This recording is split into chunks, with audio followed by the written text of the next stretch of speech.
In 2006, roommates Marc Merrill and Brandon Beck founded a small startup called Riot Games. They dreamed of one day making video games for hardcore gamers like themselves, the kind of games they could spend hundreds of hours playing, testing their skills. But this isn't their story. I'd quit my job as a high school biology teacher. I decided I hated science and I loved video games more. I took a job at a video game retail store selling video games. My students would come in and be like, "Mr. B, what are you doing here?" Like, you little shits. And that was a humbling experience. My name is Paul Beleza, and I was the first intern at Riot Games. Hi, my name is Jeff Jew, and I was Riot's second intern. I was at USC, and I met another classmate of mine named Paul Beleza. One day in late summer, I saw a job pop up for a startup in Santa Monica. Paul shows up and he says, "Hey Jeff, I found this internship on Craigslist for this place called Riot Games." I sent in my resume and my information, and a day later I got an email from a guy named Marc Merrill, and he said he wanted to talk to me. And they say, "Hey, why don't you swing by? We have this small office. Cool, I'll come check it out." I came in for an interview. The building from the outside was a little industrial-looking building. Super scrappy. So I walk in, I walk up the stairs, I'm like, this place looks like it's straight out of the 70s. 2 small offices for Marc and Brandon, and then a hallway in the back for developers. Almost very like wet feeling in the office, I'm not gonna lie. They walked me into a conference room, which was the only conference room in the office. I met Marc, Brandon, and a couple other people. Marc and Brandon were playing a ton of games, and my interview with them was mostly just talking about like StarCraft and Dota and games like that.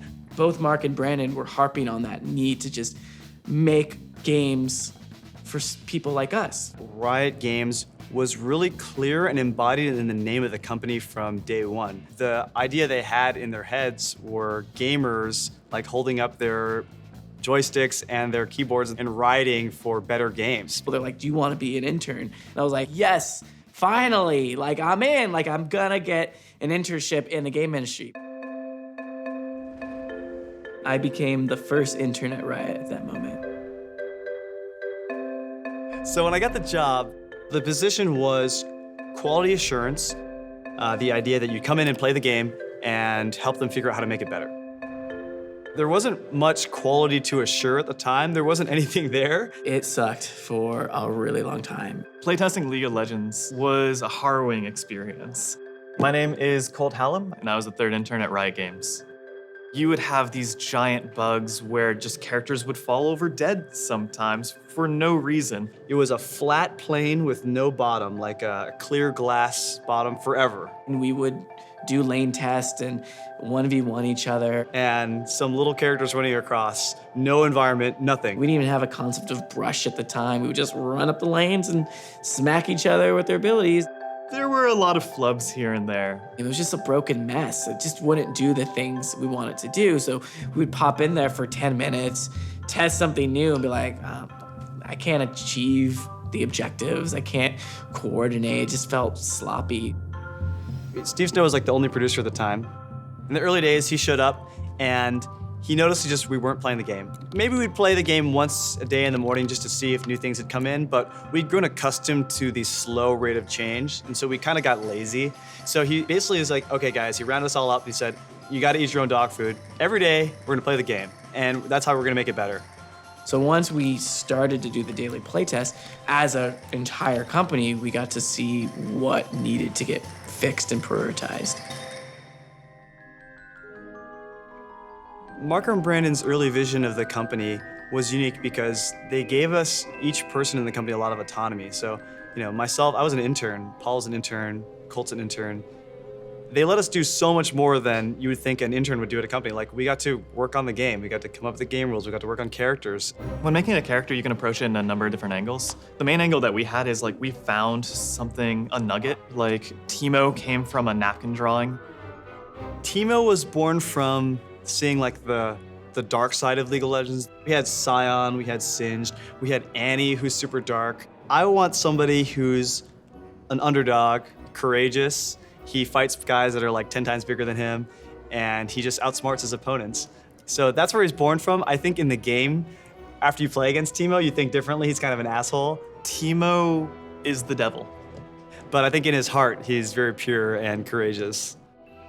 It was really fun to be able to come up with those characters. We eventually ended up being able to characterize the style we wanted to be in as basically pop fantasy, which is archetypes you know from fantasy, twisted in a way that brought them to life kind of in the modern day. So in the early days, we had some angel investors and we had a really limited amount of money. So we basically had some drop dead dates. One of our biggest deadlines was we had to make a game demo and we had to get it out. There was kind of a do or die situation. We actually found out at different points in time that if we didn't hit the E3 deadline, our company might go under. If we didn't hit those targets and we didn't receive that funding, there would be no Riot Games. The studio would have to fold. So there was definitely a sense of gotta keep going. So at the time, we had to go from making something from nothing into a full game product.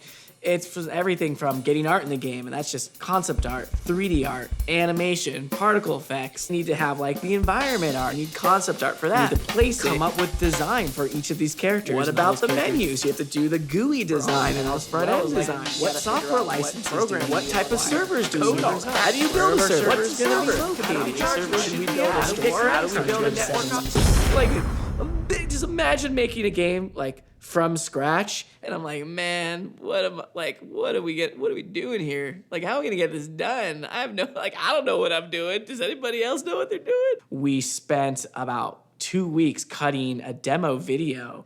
Zoom in of like the map and some of the characters, put together this sizzle reel, trying to get some music in there. Like, I remember we agonized over the music choice and the pacing of the video and just trying to find the right music. And when we did, it just clicked.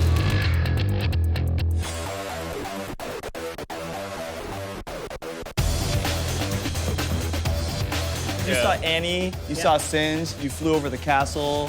Flow through the character selections, like, you know. Yeah. Oh yeah, that's right. We did the spinning wheel champ select, which we then realized if we had 40 characters would never work. But at 6, it was fine. Hey, check out this really cool game that we put together in no time at all. We hoped that it would actually convince enough people to get excited, and it did. You know, the whole company came together, put this video together, launched it. Investors were happy. You know, got another 6 months. It was about 9 o'clock at night. Kind of asked each other, hey guys, do you want to play another game of League of Legends after we finish playtesting? And the answer was yes. And we did again and again. And I remember Steve Snow walking over. He was just like, why are you playing this game? And I was like, because it's fun. He just stared at us and was just like, you're playing for fun? Holy shit.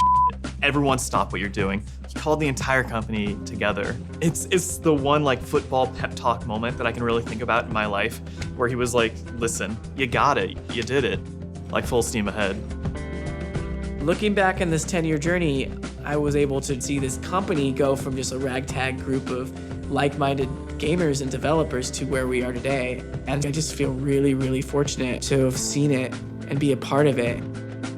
The idea that we got to make a game that we play, that like our friends and families enjoyed, that we enjoyed, that is carried out throughout Riot's history, making games for players by gamers.